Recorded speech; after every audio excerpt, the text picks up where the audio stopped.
There once was a man named Edward Harlow, a retired woodworker in his late 70s, who lived alone in a quiet town on the edge of the countryside. His wife, Margaret, had passed away 10 years earlier, and with no children or close relatives, Edward's days were mostly filled with silence. His small, aging home was filled with memories, framed photographs, old books, hand-carved furniture, and most notably, his late wife's piano that no longer played in her absence. Edward had built a comfortable life, financially stable from decades of working with his hands, carving everything from toys to ornate cabinets. But since Margaret's death, something vital inside him had grown dim. The laughter that once filled the house was gone. He cooked for one, sat alone by the fire, and went to bed early with no purpose waiting for him in the morning. Time passed, but nothing changed, until one rainy afternoon that would alter everything. While walking through the town square after picking up groceries, Edward noticed a boy, no older than 9, sitting under a bus shelter, shivering. His clothes were worn, his shoes had holes, and his eyes carried a sadness Edward recognized. He asked gently, "Are you all right, son?" The boy shook his head. "I live at the group home. I ran away. They're kind, but I miss my parents," he whispered, voice trembling. Edward offered him his coat and walked him back to the orphanage nearby. That night, something stirred in Edward. He couldn't sleep. He thought of the boy, of all the children who had no home, no warmth, no love. It haunted him. The next morning, Edward visited the orphanage and asked if he could volunteer. The staff was surprised, but welcomed him with cautious warmth. The children were skeptical of the old man at first, quiet, wrinkled, slow, but Edward brought something magical.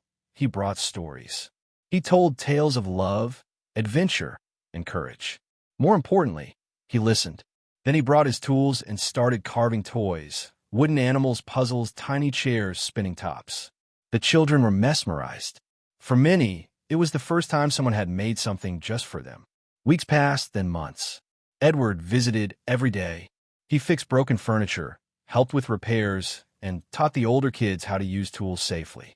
But it didn't stop there. One day, he made a decision.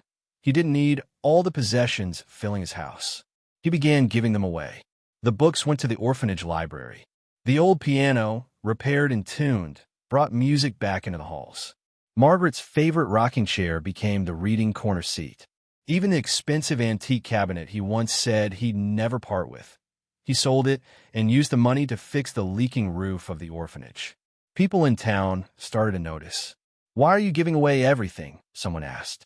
Edward smiled softly and said, "Because I don't need these things anymore." But they do. But the greatest gift wasn't something he gave, it was what he received. The children, once cautious, now ran to him with joy. They called him Grandpa Ed. They wrote him notes, drew him pictures, and sang to him during holidays.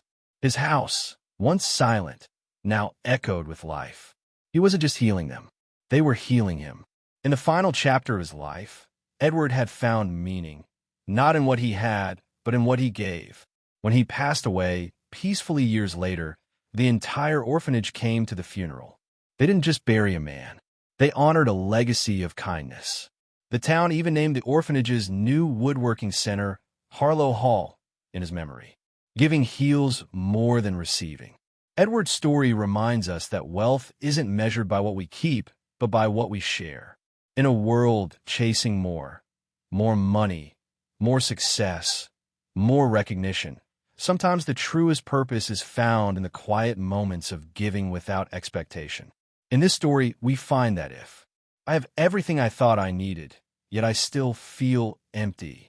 Since my loved one passed away, I don't know who I am anymore. I want to help others, but I don't know where to start. I feel like my life has no meaning now that I'm older. I'm alone, but I have time and love to give. Is that enough? If this story touched your heart, leave a red heart in the comments. Have you ever experienced the joy of giving? Share your story below. Subscribe to Wisdom Tales for more true-to-life stories that heal, inspire, and guide. Let's make kindness viral. Share this video with someone who needs a little light today.